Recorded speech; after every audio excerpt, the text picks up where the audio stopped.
You're welcome back, and it's time for the big issue here on TV3 New Day. It is Thursday morning, and so our ladies are here. Good morning to you if you're tuned in. Thank you so much for choosing TV3 New Day. We're streaming live on Facebook at TV3 Ghana. You can also find us on Twitter or X and on Instagram at TV3 Ghana. The hashtag is TV3 New Day. And remember, we're cashing out today as well, so play the game and make sure you get 1,000 Ghana cedis free of charge, just like that. All you have to do is to dial *439#, select option 2, which represents TV3 Ghana. So remember that once you dial *439#, it will give you some options to select from. And these are channels that operate under Media General. And so choose number 2, which is TV3, and just relax and wait and win 1,000 Ghana cedis. This morning, we're giving out 4,000 Ghana cedis. So 4 of you get to win 1,000 Ghana cedis each. It can be you only if you play that game. Remember, if you do not use an MTN chip, then unfortunately you cannot play this game. So grab one quickly or call a friend. Do it and share the money. You never know. But anyway, this morning it's a full house. We haven't seen her in a while. We're glad that she's back. We have the Deputy CEO of the National Youth Authority, Akosua Menu, joining us for a conversation. Hi. Hi. Where have you been? Oh, the last time I was here, I think it was Roland. You were not. Oh, I wasn't around. So where have I been rather? No, but I've been back for a while and I haven't seen you. But it's good to see you. In a couple of weeks. But everything okay? Yes, everything. You've been busy campaigning. How's that going? Yeah, it's going well. Who are you campaigning for? Oh, you know, I've actually been. Oh, for yourself? For myself. Yes. You're not campaigning for any of the. Oh, for the presidential aspirants. I mean, it's clear, it's obvious who's going to win on November 4th. It is? Yes. Who's that? Obvious. It's the vice president. Dr. Mahmoud Bawumia. You think it's clear? Yes, I think it's clear. The signal is. Because you're supporting him, or because. Beyond believing in his candidature, I honestly. If we were to look, there's not enough data to compare special delegates conferences to outcomes. But even with the current president, he won the special delegates with about 81%, and then went on to win the national delegates with 94%. So if there's a progression, then I would say, okay, then that's what's going to happen. But I see.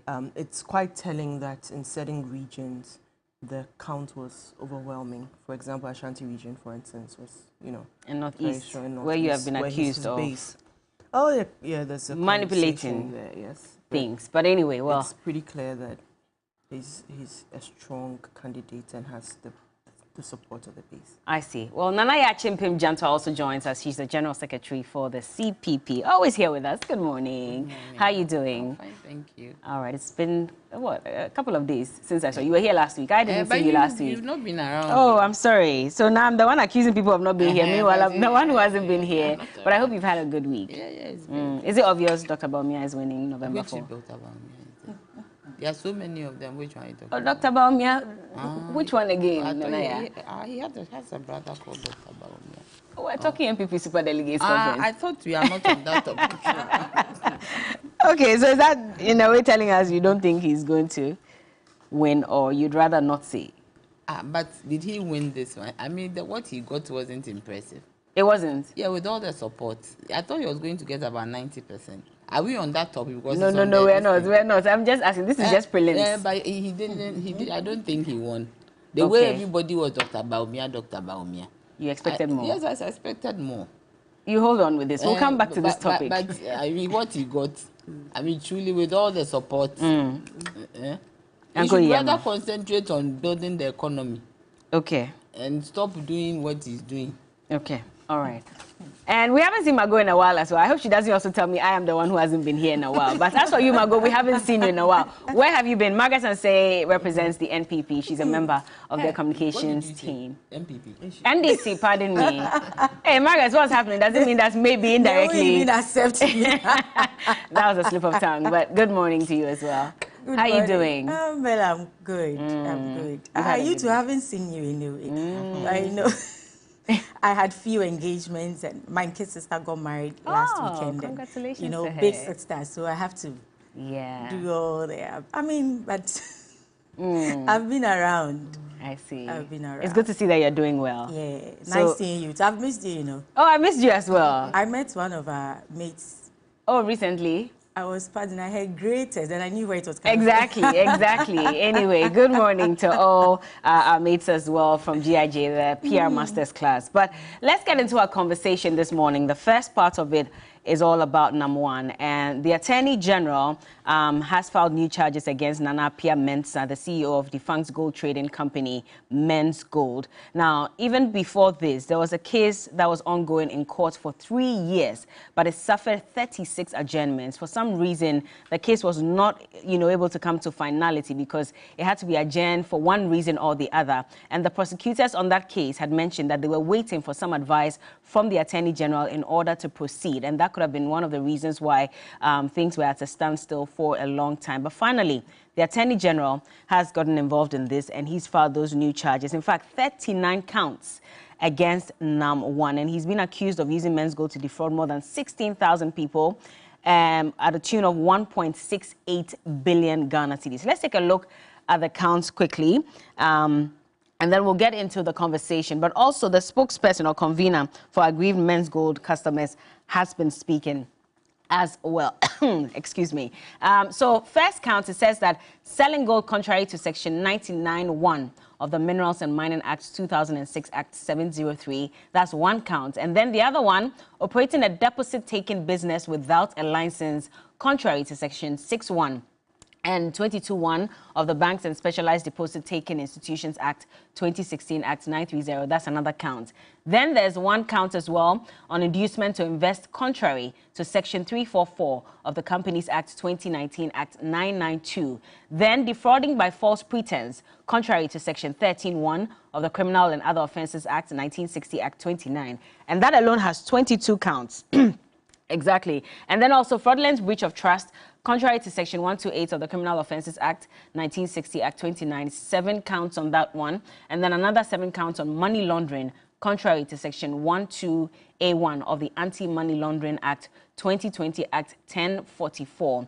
Now, in all this, it's saying that when NAM1 set up the company, it started from Men's Bank and then also moved on to another Men's Bank. So there was a K at one point, and then it moved to C, and then to Men's Gold. In all that, they had not been issued a license to operate as the gold depositing company that would trade in gold locally. Now, all they could do was buy gold and trade or export it. But for some reason, it got to a point where they were trading it locally. SEC issued a statement warning Ghanaians not to invest in this. That fell on deaf ears. And then eventually, Bank of Ghana also had to step in and talk about this matter as well. In all of this, recently, we've seen that NAM1 also issued a statement asking for their aggrieved customers to pay some 650 Ghana cedis in order to verify their claims and get their money back. And in some instances, we're told that some of these customers, after sending that 650 Ghana cedis waiting to be paid, we're told that they'll be paid sometime in 2025.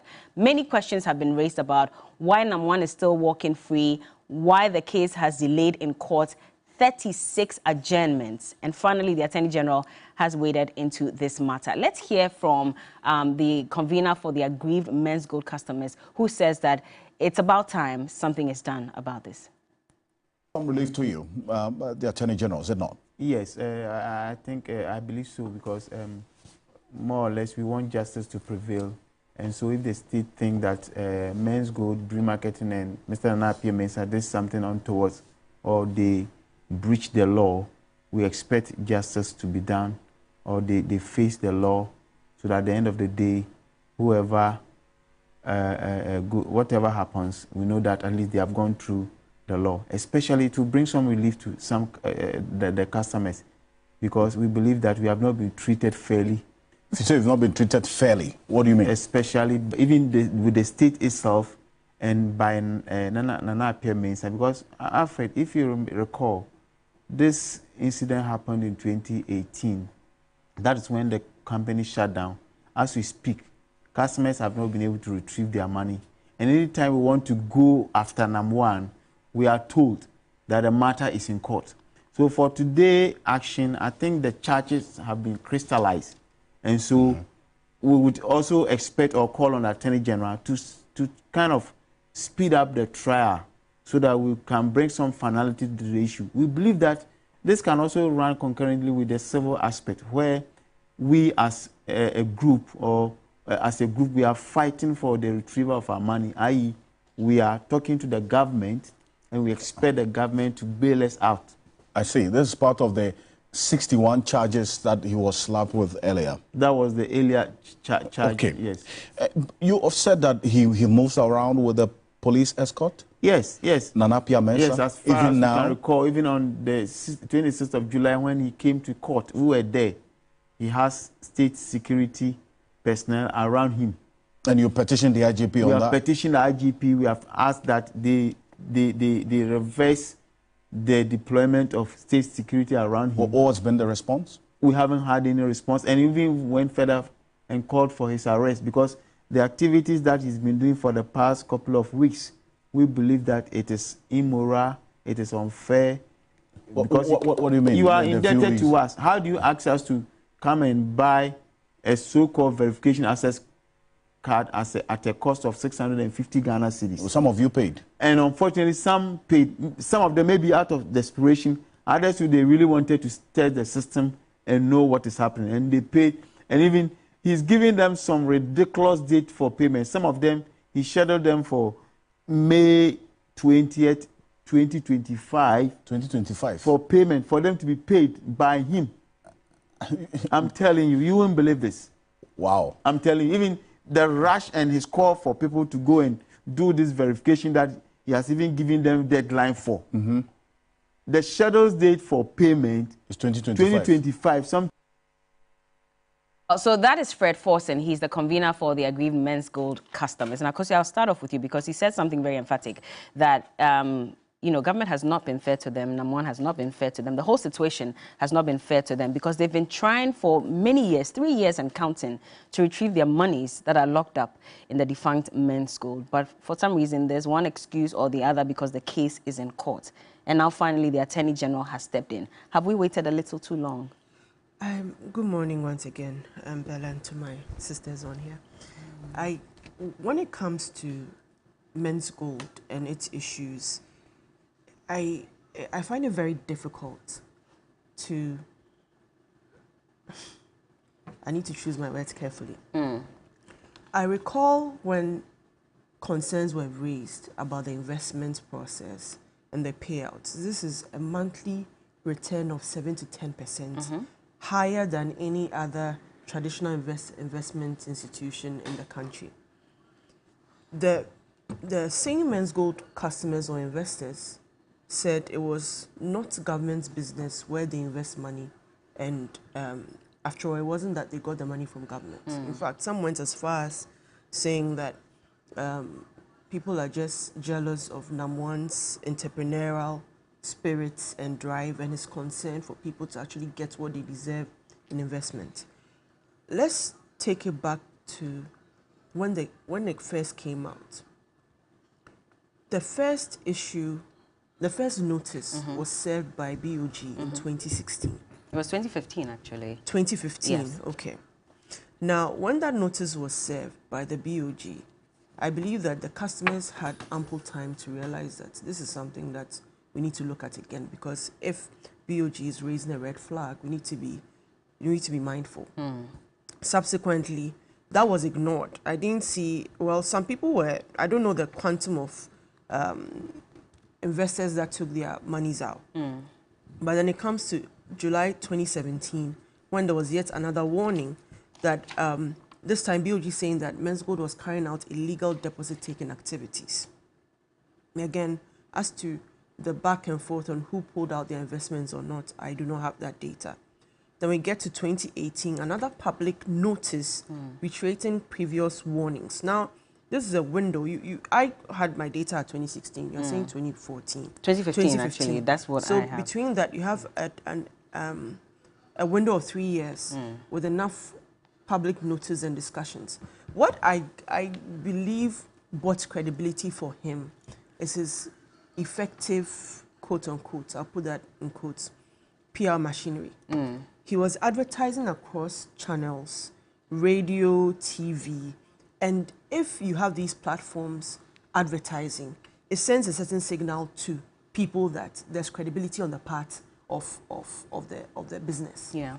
So you can have a little sympathy for the investments. But if the discussion comes up that this is illegal, it shouldn't be done, then you need to quickly take heed and take the necessary measures to get your investment out. Now, another formal notice, 2018, October again, December again, and then currently, no, after that, he couldn't. Yes, yeah. He couldn't meet depositors. There was a rush on them to take monies out.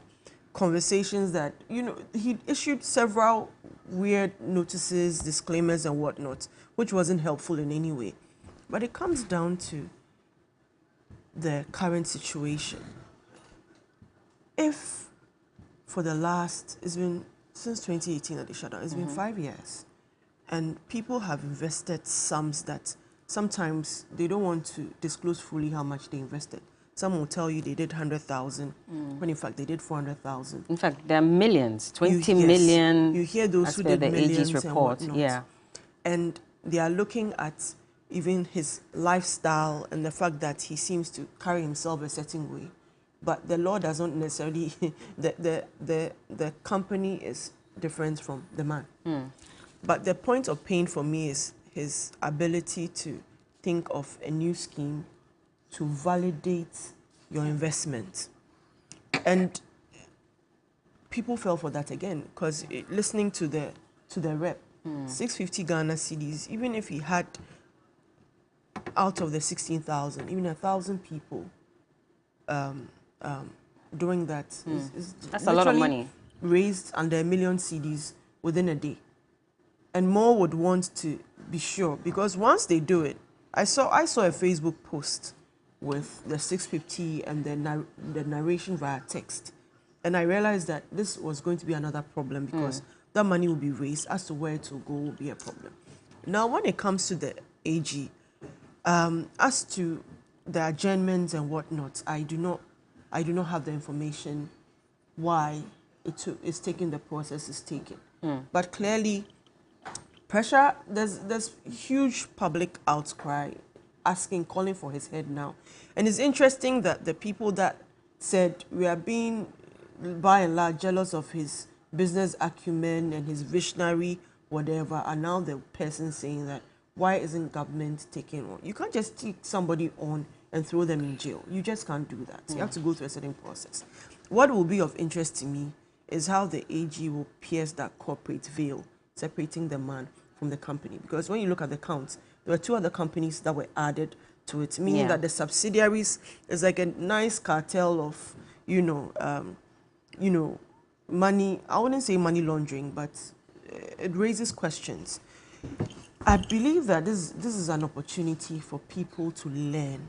This isn't the first time something of this sort has happened in Ghana. Which is why I was wondering why government didn't clamp down, and the rights authorities also didn't clamp down, beyond just issuing statements to the public, asking them not to invest in it. I mean, this is a company that didn't have the license it was operating with. How did we sit down and allow them to operate? Because it was set up in 2013. Between 2013 and 2018, the only license that Men's Gold had was to buy gold locally and export, and not to trade locally. But they did that for a number of years, even before all these statements came out asking that they stop, trading in the business. Beyond the statements, what did we do to clamp down on the business, even if people were still investing? I believe that beyond the notices that went out, as far back as 2018, there was an official notice to shut them down. Yeah, but that was after. Yes, but in terms of the processes to shut people down, it doesn't just, it's not based on feelings. Whatever the law says, that's what you do. You first notify customers. And in notifying customers, what I feel he does best is to position himself in a way where the law there's a window for him to escape. I'm saying this because sometimes till a problem is posed, then you realize that there are not enough laws in the country to actually protect or mitigate white-collar crimes. So it's obvious that he's running a scheme. What are the laws that prevent that? Even with the advent of financial fintech, you have platforms where people are trading and you can't even track well the volumes the income generated. It even comes all the way back to the betting conversation, which has become very sensitive. That there is an ecosystem where people are clearly making a lot of money, but what governs it? What protects people that get into it? My issue though is that for the people that we try to protect, they're the same ones who say we don't need your protection because this is something that we have used our own resources and we are okay investing in it. We do not care whether you feel it's wrong or not. And this was a position that they actually had for a long time whilst the warnings were on there. As to whether, and it comes back to, it's a valid question because I don't want to talk for the Securities and Exchanges Commission. I was hoping that we would have placed a call to them to also find out why it took that long in terms of even coming to understand that their processes were not valid. And in terms of a license, you revoke a license. How long does it take for a body to sit down to say this is not right and we need to clamp it? It's a long window. I do agree with you that it's too long a window and it poses a threat to people, innocent people who are on the sides, because what happens is they actually recruit people to come and invest. Exactly. And sometimes people don't even listen to radio or TV or whatnot. There's an investment, they don't even check. Because with him, now when you pull up his name, you realize that in 2012, there was a similar company he had set up, which defrauded 53 people. And the only reason that story came up was because the officer who investigated, thankfully, was still alive and said, this gentleman, myself, I arrested him. And it was 53 persons at the time that he had defrauded. So he goes on and rebrands himself. For me, it highlights the institution's failings. Whatever it is, be 2012, 2016, 2018, doesn't matter. It's still the same Ghana we're in. So we're failed Ghanaians, which is what you're saying. I wouldn't say we failed Ghanaians. The institutions have failed Ghanaians? The institutions could have acted faster. I do not know why there was a lag. That's what I want to understand. Was there collusion? Or who in BOG saw that 2016 this was an issue to say that we are not allowing him to continue function? And the way businesses run, Bella, you wouldn't necessarily. It's not like the tech is such that there's a map. There's a digital map of companies where you see red, green, blue, where you get it. The internal processes can sometimes fail you just do audit. The other times, somebody was making a claim that they were looking for some information, and it turned out that the one who was the auditor was actually unwell, but hadn't communicated the findings of the issues. So on that score, you just might think that, okay, so everything is fine. You understand? Yeah. At the end of the day, Men's Gold is not the first of its kind. DKB, I remember, was it Sunyani or something? This was 2014. There were quite a number of them, yes. The minute you take your money, they give you a plasma TV or a fridge. There's all these, perks and prizes, which is so attractive to people. But you know what they say, when it's too good to be true, it's actually too good to be true. And this is something that people should keep in mind. Okay. Subsequently, I want to see how the AG will handle this because, of course, there's a lot of interest. And I won't speak for the AG. Okay. But I believe that what we want to see is that justice for the quote-unquote innocent investors would have their day. Now, if you look at it, I mean, per the AG's brief facts, it says here that as at 2015, March 11, 2015, BOG had issued a public notice that Men's Bank was not licensed to operate as a deposit-taking business under the guise of gold trading without the requisite license. They went ahead to still rebrand to Men's Gold.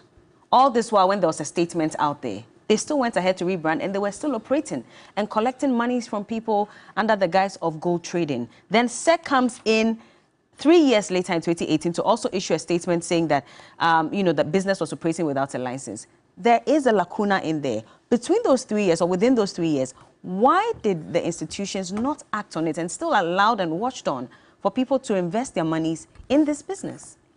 Bella, thank you very much. Good morning to your viewers and Good morning to my CPP comrades. Good morning to my friend Abdul Latif Dan, and good morning to my sisters. Bella, when I saw that and I asked, why is the Attorney General in this? Is this not a case between the depositors and Men's Gold? Because sometimes, let's be very fair, when we bring in government into this matter, maybe it's the institutional side of it, where the bodies did not act.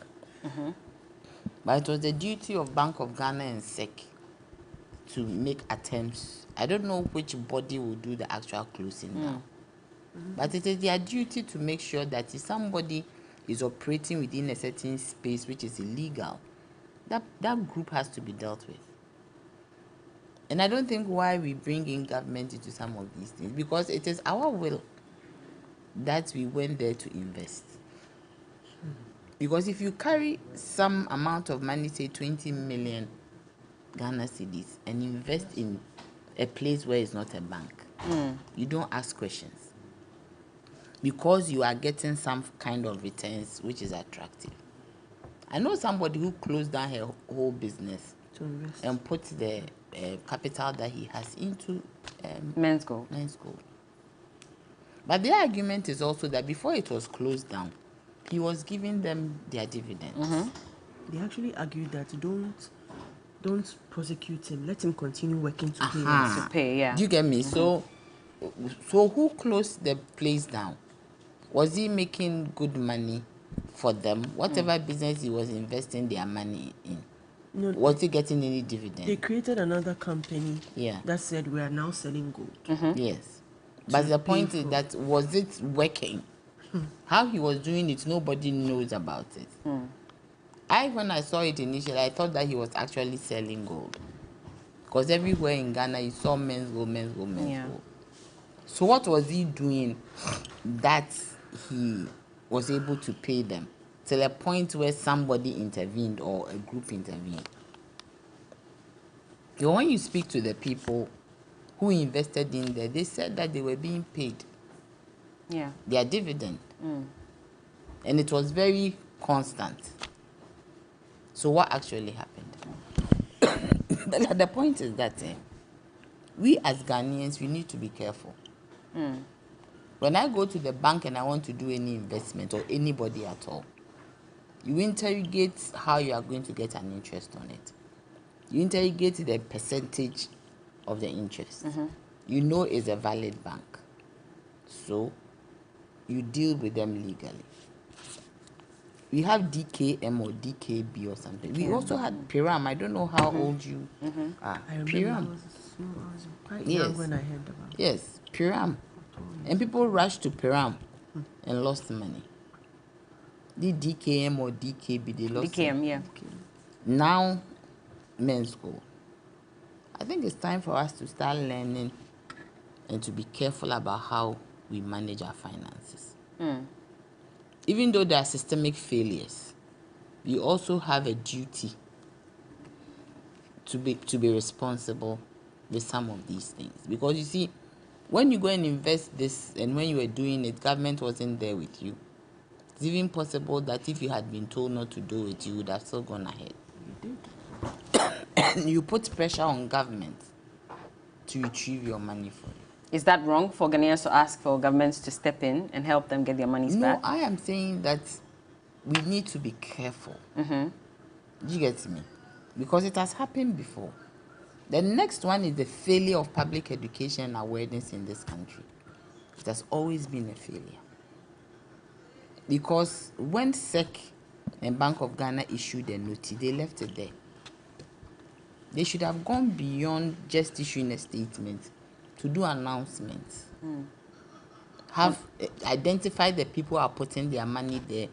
Have stakeholder engagements with these people. For them to know exactly what they are putting themselves into. Nobody engaged them. Nobody spoke to them. And to think that some of these people might be not too learned. They might not even listen to radio. A lot of them are learned. A lot of them are educated. You see, there are two things. People can be educated but not learned. You might have a degree, but you are not learned. Because you are not interested in what goes on around you. You don't read beyond what you already know. You don't inquire. You are not learned. You understand? You don't know. You don't delve into matters. There are people who don't. There are people who are lawyers. They don't watch TV. They don't read anything beyond the law. Maybe law and football. Yes, so they don't actually know what it is. So that today, if Jesus is coming, they will not even know. They will be reading Thought and watching Tottenham Hotspurs. And Jesus will come and go. And they will not go with him. So the point is that if you are doing public education of such a nature, which is of social economic ramifications, which affects the pockets of people, you need to go beyond the ordinary. But I believe Ghanaians should start learning that quick money is not beautiful money. Quick money has issues. Because you should tell yourself, especially if you're a businessman or woman, that how come this person can give me such a high interest rate? All I believe he was doing was I collect money from A, then I give it to B. He wasn't investing. So at a point, even if the place wasn't closed down, he became constricted. Because now he couldn't do that thing that he was doing, turning the money around. So he would have collapsed anyway. And such a person, I believe, knew what the end was. Because now you see, the guy, I find it very difficult to label people. But I can say today that Nam1 is a fraudster. Why is he walking about freely then? He's walking about freely because I believe the people who say you see, the people who say that their money is with Nam1, they themselves appear to be vulnerable. Like the spokesperson say he goes around with state security, and so what? Isn't that of concern? No, if he goes around with state security, has it got to do with anything? Well, clearly being protected, and he's saying that they've been in court. Well, he says that he has state security supporting him or protecting him. But yes, at the same time, he says that they've been in court. And, you know, his assets were seized by Iyoko. Now, they sent a letter to Iyoko to find out, because Iyoko had said that they were going to seize those assets, sell them or auction them so that they can use that to refund the monies to them. Now, they sent a letter to them. Iyoko says that we're working on it, we'll be back. And the only time they're hearing about it now is in the AG statement, where it says at the end that, and let me just read exactly what it said. In the course of investigations, a number of vehicles were recovered from the accused persons which have been auctioned, and the proceeds kept in an exhibit account. Some gold bars were also recovered from the accused persons. And they're saying that, so if Iyoko had seized all these ones, why have they not been auctioned? And if they've been auctioned and monies have been retrieved, why have these monies not been given to them? And they're still in court trying to get their money. Look at the money they are mentioning. Me, I can't even mention it. 1.68 billion. 1.6 something billion. How much are those cars that they have auctioned? Cars. A car is not a property. There were some gold bars. How much? Yeah, it depreciates. The minute you take it out. Do you get me? Gold bars. How many gold bars? This is big money that we are talking about. So how much did they get out of the cars? How much did they get? It's even possible those cars might not be in his name. The man knows what he's doing. The man is a crook. Because look at the scheme that he has come up with. They come and pay 650 and go through the process to retrieve your money. If I have 20 million with Nam1, you tell me come and pay 650 to retrieve, I will do that. And now he has 650,000 Ghana cedi if there were 1,000 customers, which is about $54,000. The people owe you, and they are still vulnerable. I am saying that for them to come from a point of vulnerability, they should conglomerate themselves and find a good lawyer to sue Nam1. The class action lawsuit. That is all, class action lawsuit. Because I do not understand why they are dependent on Attorney General going through the process. The money is yours. It is not for government So you think government should be so committed to retrieve money that you willingly put in it? So AG should not have intervened? No, if he has to intervene, fine. But for me, the most effective is for all of them to get a good lawyer to sue number one. Okay. Margot, do you agree to that? Thank you, Bella. Good morning to you, your cherished viewers, and then good morning to the NDC fraternity, our national executives from the branch to the highest, then our flag bearer, His Excellency John Dramani Mahama. Well, my sisters have spoken about the moral aspect, how it began and all that. Today, I heard the Fred. He's a convener for the aggrieved men's gold customers. That they are calling for his arrest and they need speed to the issue. I think in law, one of the maxims of equity is that they say delay defeats equity. The Attorney General of this country only has the prosecutorial powers to prosecute on behalf of the state or the citizens. This case began, Nanwan was arrested somewhere July 12, 2019, 5 years on.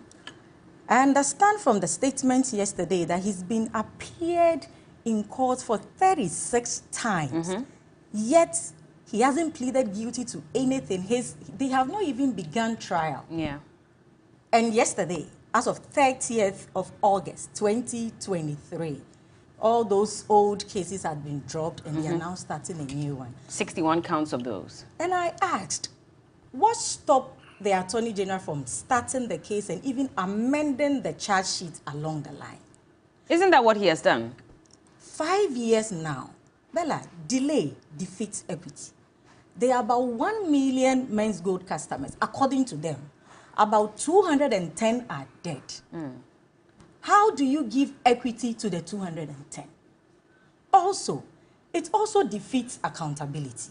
Bella, this person needs to account to the individuals he's offended and to the state and the authorities as well. The people who are dead today, how do they get accountability?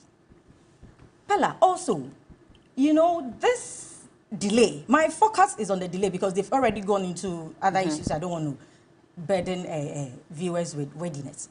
This delay, you know, a person has been arrested. He has not even, his trial has not even opened. He's been to courts in and out like 36 times. Don't you think it will erase the presumption of guilt on him? One, you are not guilty until proven. Yeah. But the point is that the time, the ample time gives you the room to maneuver, to meander, you know, to prepare yourself, to get things together so that your case will look good. But at the time given him, automatically will make him prepare himself well, irrespective of how the case will go. The time on his side is benefiting him. So whose interest is the AG representing? Bella, and also, this delay, people are dead, some are bedridden, some are down with stroke and other things. How do you call witnesses?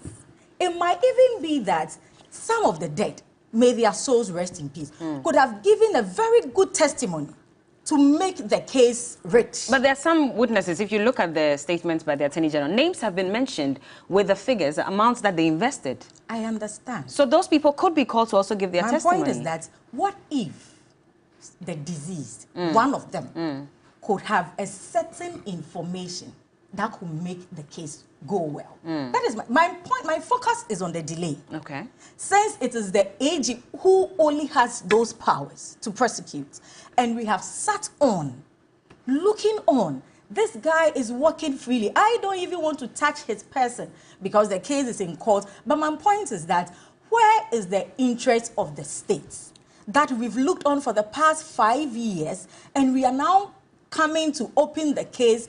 I think it has been moved from the circuit court, is now going to the high court. You know, it's good that he's come in and he's shown interest, but the delay has also caused a lot that cannot be remedied. That is the point that I want to drive at. That in as much as some of us were talking about state institutions, whatever, we must also do things in such a way that citizens will have so much confidence in our judiciary system, because this will dwindle the confidence of the people in the law. And it's not going to help. Pella, look at the case of Ahmed Swale. Look at the case of Major Captain...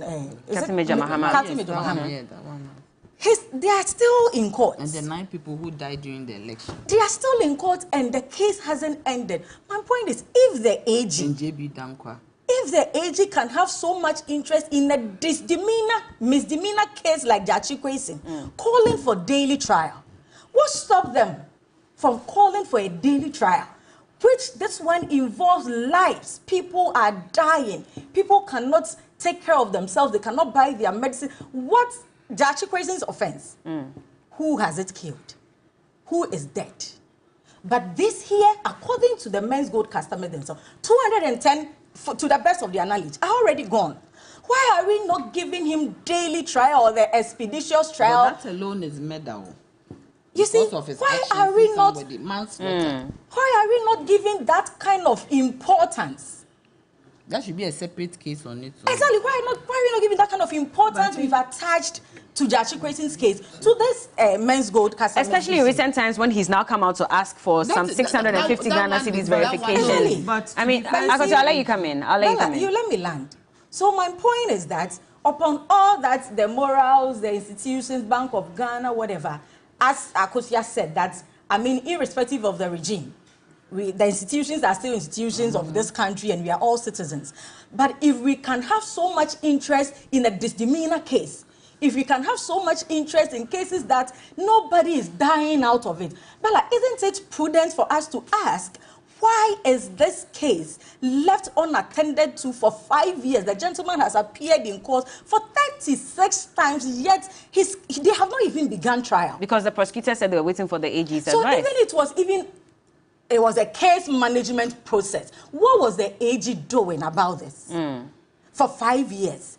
And we have suddenly, dropped all those charges. The people that are dead, we cannot bring them back to life. And as I said, their families, their dependency ratio, people that might have even added something to the case or come to witness, they are all gone now. So you say that moving forward, this should be a daily trial? Exactly. We should attach, I know the AG has, he has interest. When he has interest in cases, we all know the energy in which he puts into it. Do you see him interested in this case? Okay, his statement came yesterday.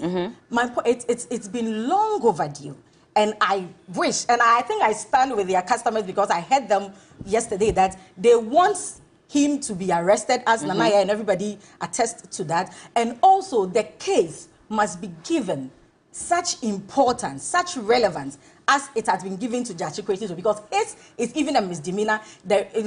He hasn't killed anybody. Nobody is dying out of it. Nobody is going hungry out of it. Nobody is frustrated out of it. But this one, 1 million Ghanaians, whatever the offenses were, whether they were cautioned or they were told not to invest, the point is that they have done it. But in James Judge Kwesi's case, the reason why it was a daily trial was because, again, Parliament was still in process and they needed to make sure exactly that they finalize or reach an agreement on this so that they can continue. I agree. So have they now agreed? Well, they went ahead to vote as well. They haven't agreed on the James Judge Kwesi matter yet. I do not dispute this reason you just raised. But my point is that who is dying if Judge Kwesi is in Parliament? Okay. Whose money is lost?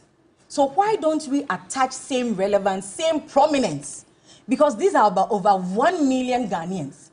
Looking at our population, and this 1 million Ghanaians multiply by their dependency ratio. 16,000. No 1 million. From the Men's Gold customers, that's about, but per the AG says 16,000 from customers. Their spokes, with 1.68 billion cedis. So you even just 1 million customers. Well, per the Men's Gold customers, per the convener, but then as at yesterday, the statement released by the AG said 16,000 customers. Okay, so even multiply it by their dependency ratio, and those who are dead, and the pains families are going through and all that. So let's attach same importance, same prominence, to this case, and let's give the people. They are calling for speed. They are calling for that justice should come quickly because 5 years is long overdue. Bella. And I think we can do better. I think we've all sort of agreed that the process should be expedited, but it's also important to know that the AG's investigation requires precision. You can't just rush to court just to start a process just because people are calling for it. Also, what is critical to the investigation is witnesses. You'd realize that people would come and say, would come and give our testimonies, and when it matters, they don't show up. And sometimes you realize that it's the same customers who are trying to retrieve the funds that would be engaged by lawyers to say that don't go and testify, we'll find your money for you. But what we need to also establish here is that the prosecution as started by the AG is not going to retrieve funds. Yes, it's actually going to ensure, or not ensure, to get the route to get number one possibly jailed. That is actually the final bit of that. Okay. That's what we need to understand. So what customers need to do is to take a class action lawsuit, band it together, have a representative group, and sue him. So whether it's him or his assets or whatever, at the end of the day, at least some reprieve will be sought.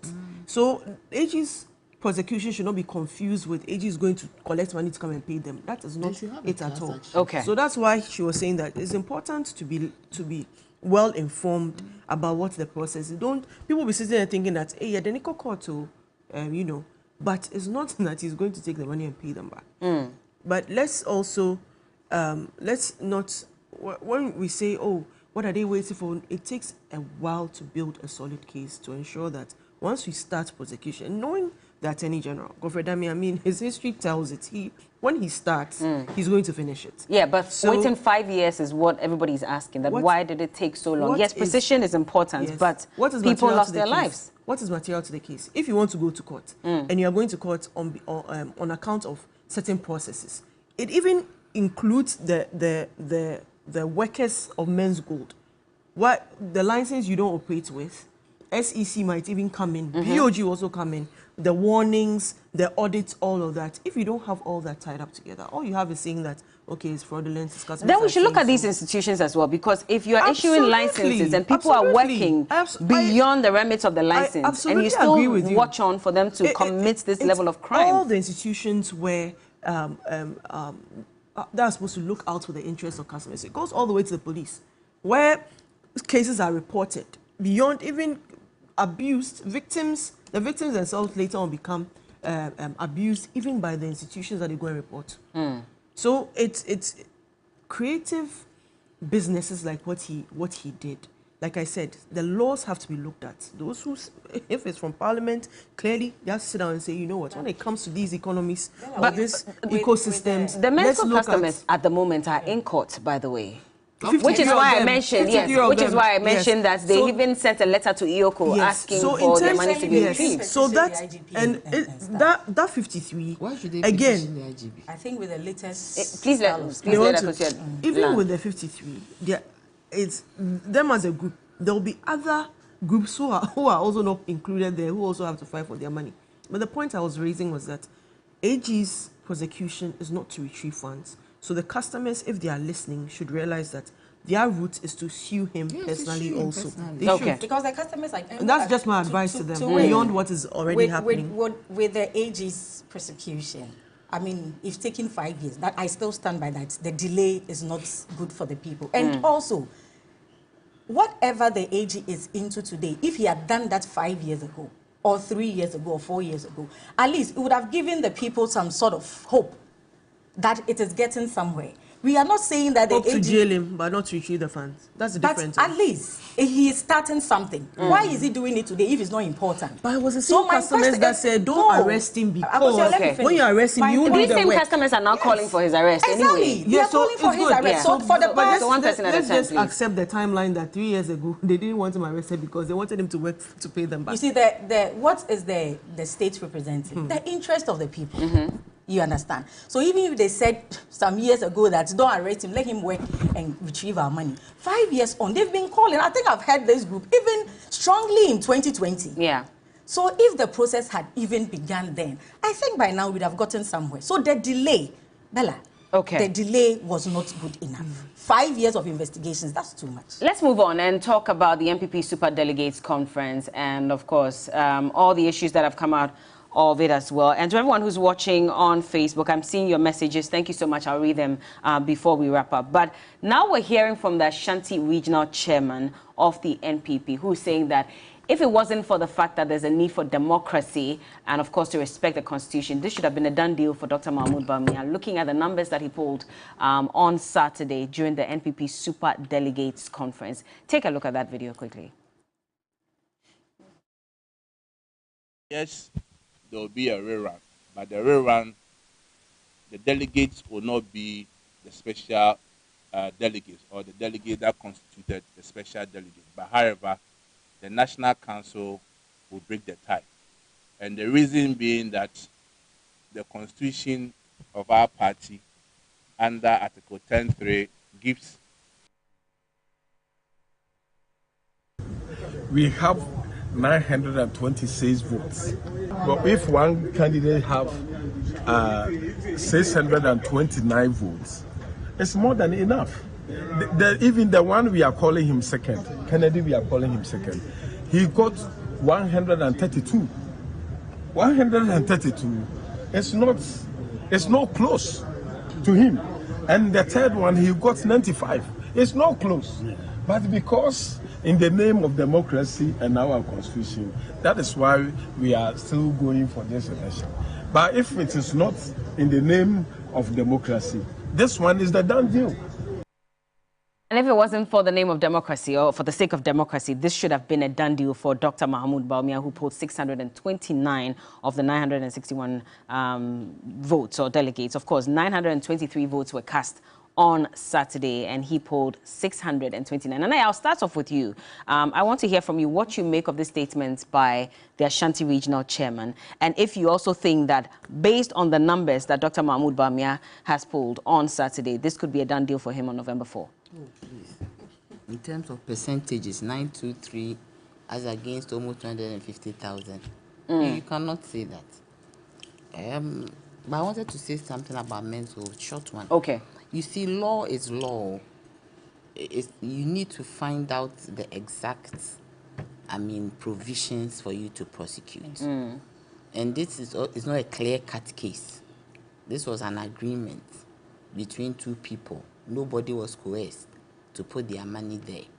Do you get me? So if you are doing all these things, you need to be very, very careful so that you don't get it wrong. And for me, to get my money back and to get somebody jailed, I prefer to get my money back. Okay. That so the process that will make them get their money back is what they should be pursuing. And not jailing him. Whatever it is. But if you jail him, the money will not come. Maybe they'll find other ways of retrieving the money. Yoko is already selling some of his assets. Oh, I'm saying that such a person might not even have assets which are in his name. I think most of them are not existing. Okay. So you are saying that somebody got 600 and what? 29. Out of 923. Out of this MPP party, how can you go for an election and say that because somebody got 629 is a done deal? Even to me is my brother, but this one is not. It's untenable. How so? My dear, how you have almost 200,000 or more people waiting to vote. So you cannot say it's a done deal, unless they want to change their constitution to suit one person. There are concerns that there's also that attempt to push one candidate to become the flag bearer, and so that whole tag of establishment candidate has come to play. You see, Bella, what I always say is that there's nothing wrong with an establishment candidate. You shouldn't make it look negative, because every government, every president has his favorite. Every parent have their favorite. Obama preferred Hillary. Now he prefers Biden. There's Kamala Harris who wants to come after Biden, but Obama is saying, let's do Biden again, openly. Do you understand? Clinton preferred Gore. Clinton pushed Obama over his wife. J.J. Rawlings pushed Atta Mills over his wife. Do you get me? So everybody has a preferred candidate. But if you create an environment like what they are saying now, that because he got 629, let it be, then it becomes problematic. So I do not think it is wrong if Nana Addo is interested in having a candidate. But don't change the system to suit that person. Is that what you suspect is happening? No, but why should he say that because this is done, then it's a done deal? The man got less than, I thought you get about 90%. If he's truly an establishment candidate, then it means then he hasn't done well. Because an establishment candidate should get 90% and get everybody out of the way. But he got about 68 point something. What do you make amongst a smaller group of people? Do you get me? Bella, my worry was with the Alan side. What about them? Alan is an old person. Alan has always been around. But what beat my imagination was why should Alan's peers support the surrogate? Why shouldn't they? Why is it so? What it's like overwhelmingly. What was it? So maybe that is where maybe the manipulation aspect came in. Because there are people who are out there amongst these superdelegates conference who are the peers of Alan Kyerematen. And it is automatic. It is just like some rule of thumb that whenever you are in an adventure or a venture or an event, it is your peers who would support you. Like the peers of the ousted Niger president, the old people who are presidents of West Africa, who wanted to go there to support him to get him out, his peers. The surrogate is the coup maker. He didn't get support from ECOWAS because the man who has been ousted, his peers are the people who are there. So it is expected that your peers should be with you. So what could have gone wrong? That is what I am asking. So maybe there is a need for them because they have a chance, an opportunity to redeem this situation. My biggest pain was that in his own home region, Alan got 10 votes, which was a disaster.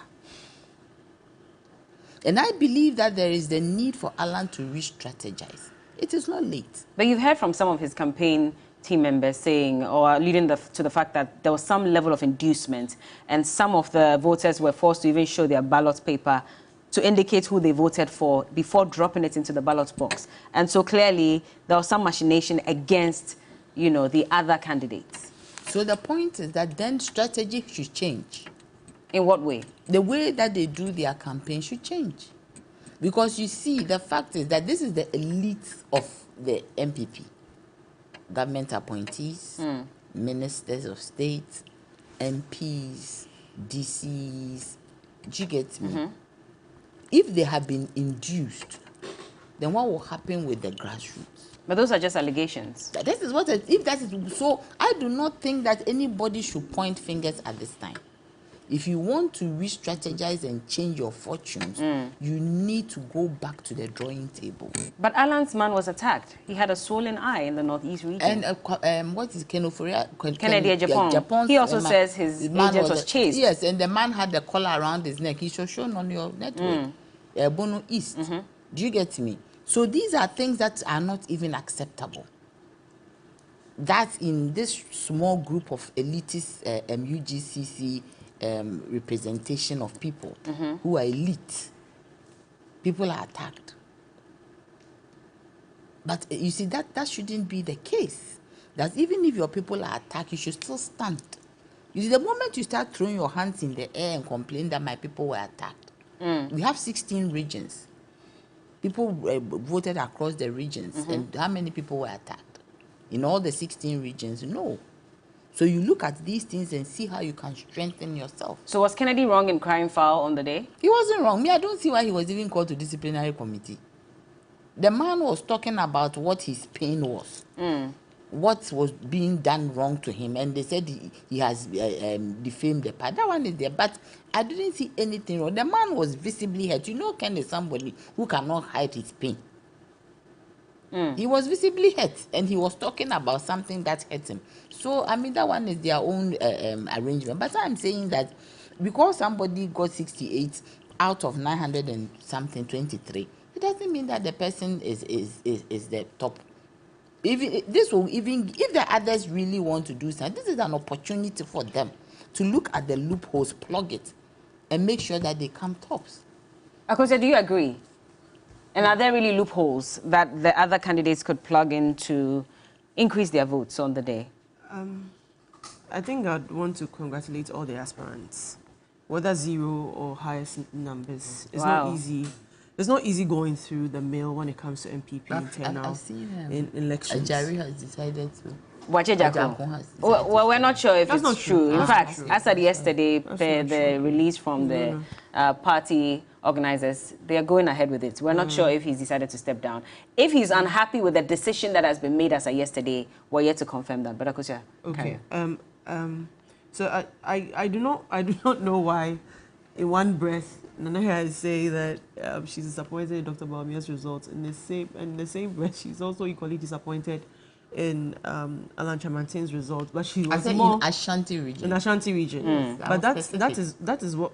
So you see, when we make the argument, and I was making the argument that if he's an establishment candidate, he didn't do well. And again, when we say establishment, people have often linked it to appointees in government who seem to be championing the cause of one candidate. Hold on, let me just read this out. Sorry to cut you, but Boakye Agyarko, in actual fact, has refrained from the NPP runoff election. He cites legal breaches, and a statement has been released. We'll put up that statement shortly. But okay, carry on. There's not enough time for me to carry on. You know, assimilate. So, basically, when you make the connection that there's a system candidate and you point out appointees in government, if you look at the constitution of that within the SDC, that's the Special Delegates Congress, that's 85 appointees. 8%. I do not believe that 8% is enough to swing a vote overwhelmingly in the direction of the vice president for him to get the 68+% that he got. Now, what we also need to understand is the SDC, NDC, and the SDCs, the persons that constitute it, also have a constituency. They are MPs. You have all the 137 MPs. You have constituency chairmen, all the 275. And when you are going into an election of that sort, you listen to what the grounds are saying. What are the grounds saying? There are certain places they will say, hey, you know, there are sentiments that you cannot dismiss, even if your personal interest will be that you sat with the person in 1992 to take pictures of the formation of... I'm saying that generally all the aspirants have their, have people. So it's not just Dr. Bawumia that. It's not just Dr. Bawumia, but by and large, the people. Nanaya, please, I didn't single out anybody. Yes, you were saying that you were shocked that peers of Alan and whatnot, even his peers, if you say it as it is, do not feel the need, especially in a region such as Ashanti region. We have to look at it. But the point I'm making is that all of them represent people, especially those who voted on Saturday. And if the numbers, as we have seen, reflect what the people are saying, then it dovetails into November 4. Does it really? Because political analysts have said that if he didn't get 70% and over, then this is not going to be an easy one for him. Political analysts should also realize that in that comparison they are making, if they are comparing it to the current president's Special Delegates Congress, they should not forget that he had already been in the running 3 times as a flag bearer for the party. This is the first timer. This is the first timer scaling the hurdle of I don't even want to bring the religious card into it. But what I'm particularly excited about is that a minority in the party, as people like to say, is in the lead. But could it be that he's being forced on people, which is why the votes went the way they did? I don't think you understand how the MPP works. Nobody can force anybody on anybody. The MPP? MPP has never had a pseudo declaration where a founder of a party goes to say that this is who I am pleased with and this is who should take over the party. MPP has never had that. MPP has never had the treasurer of his party being sacked because he sold forms to one George. I think it was George Boateng or so. I don't know where this is going. Yes, you should have that history, and it belongs to another party. No, but I'm just saying that I don't know how this comes into this conversation. It comes into the conversation because an impression is being created that people are being forced to vote for a particular candidate. That's the impression that has been created. And I'm letting you understand that people cannot force people because once you are going to vote, You are voting based on certain signals you've picked beyond your own personal opinions. People genuinely believe in the candidature of Dr. Bawumia. Okay.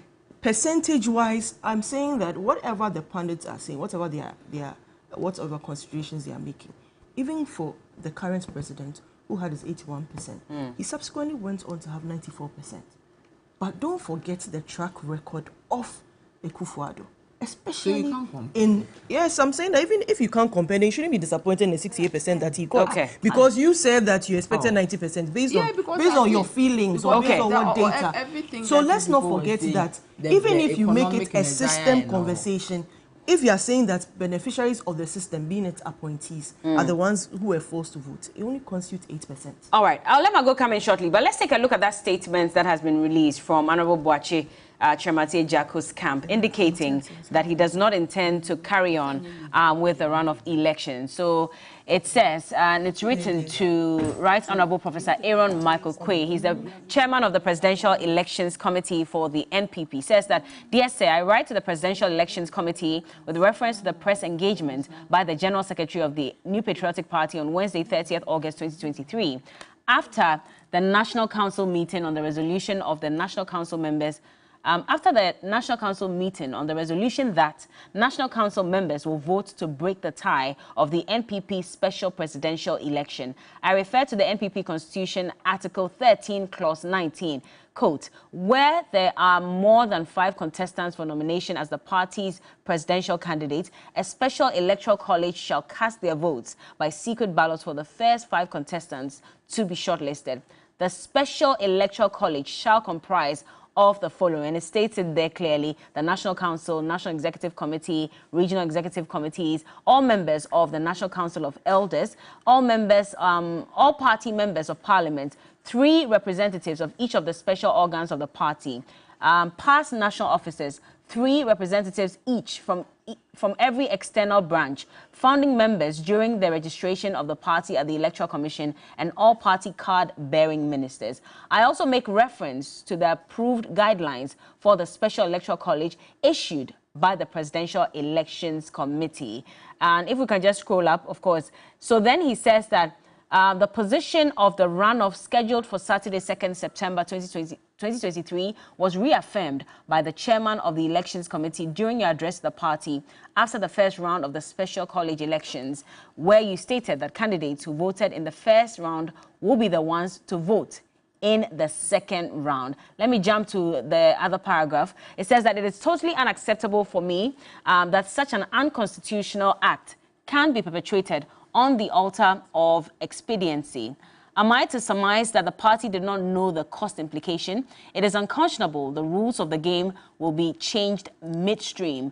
Rules and regulations that are flip-flopped in such a manner is only detrimental to fair play and justice. It is a clear violation of the party's constitution and the guidelines for the Special Electoral College. It is an unconstitutional act which cannot allow myself to be associated with. So I refuse to be a part of such an act that seeks to unjustly truncate a previously agreed upon process and cannot be part of what is about to be done on Saturday. Margo, I'll come to you if there's time, but let Margo speak on this. Of course, latest developments on the runoff. You see, democracy is not cheap. You understand? And if we are ready to be democratic as political parties, that we want to form governments, I think we should understand that democracy is very expensive. And from Mr. Boakye Dzako's statement, probably maybe the national executives or the council were considering cost and all that. But they should understand from the word go that from your special delegates conference, these are the modus operandi of the elections. And these are how it's going to be if A and B happens. Then they prepare alongside. So I think it is fair for him to state his case that, I mean, it's unconstitutional. But Bella, let's come to Dr. Bawumia. You know, the point is that what Chairman Wontumi is saying, that is their plan.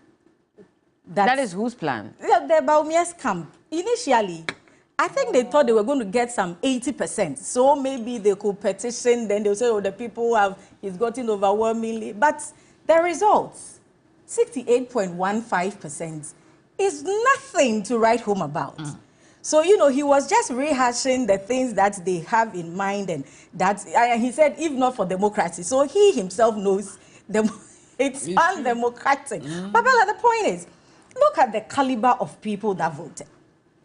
If anyone says Dr. Bawumia is new, Dr. Bawumia partnered President candidate Akufo-Addo 2012.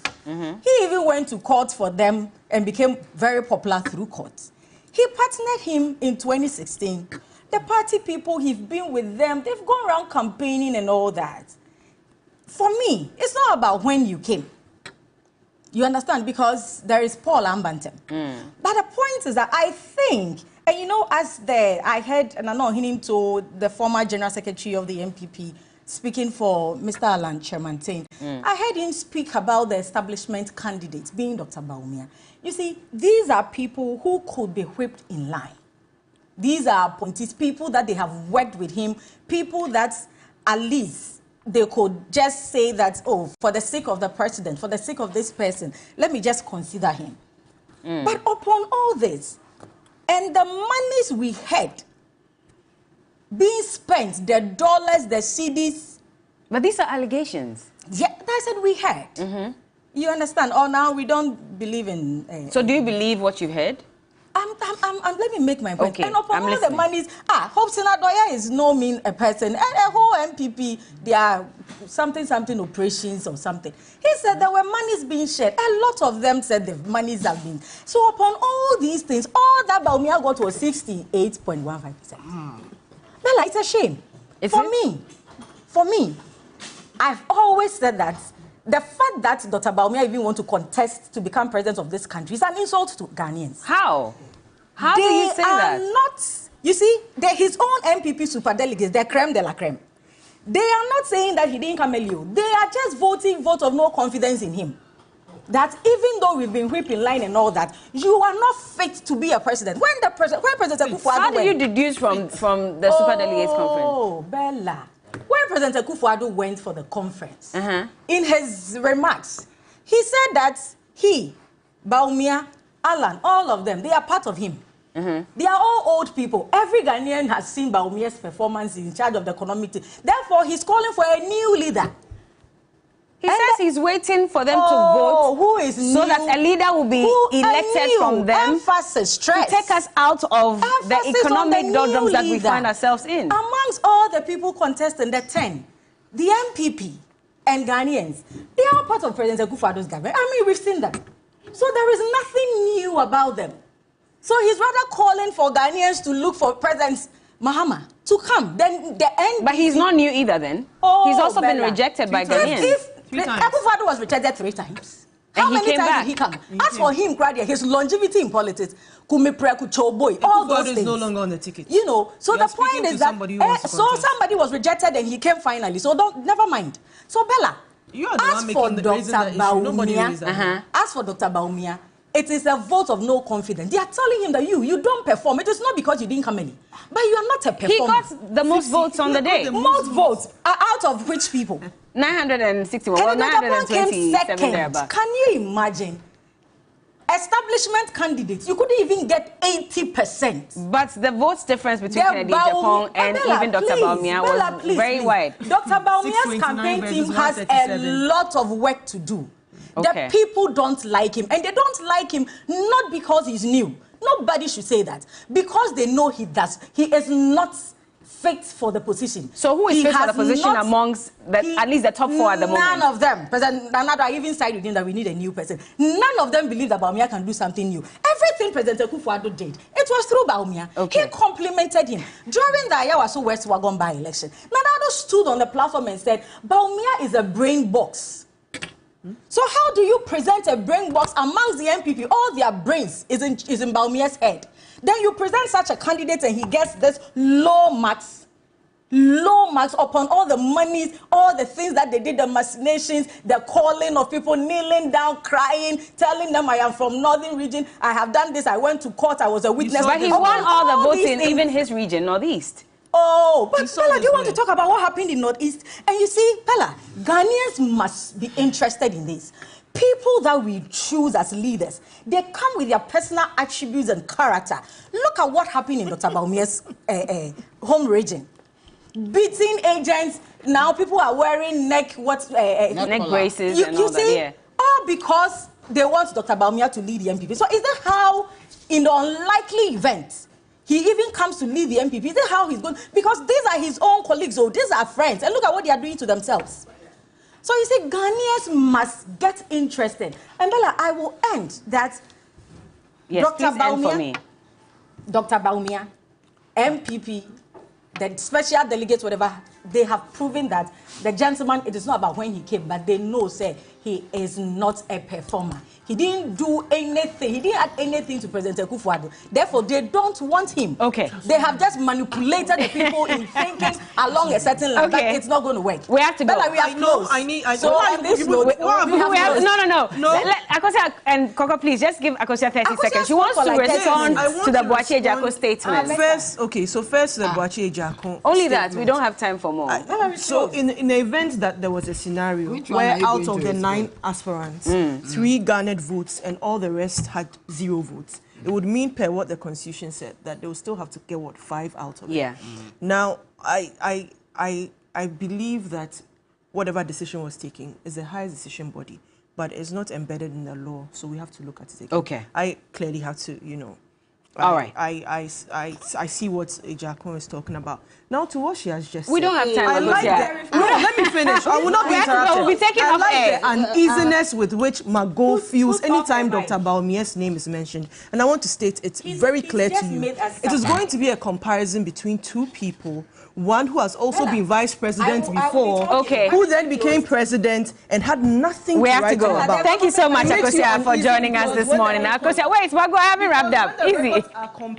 Akosia Menu is the deputy CEO of the National Youth Authority. Nanaya Chimpim Jantwa is the general secretary for the CPP. And Margaret Ansay is a member of the communications team for the NDC. Let us know what you think as well. The hashtag is TV3 New Day. We'll be back with more. Nashika will come your way with a conversation about staying fit the gym way. And of course, Roland Walker will also come your way with more. Don't go anywhere. We'll be right back. Thank you, ladies.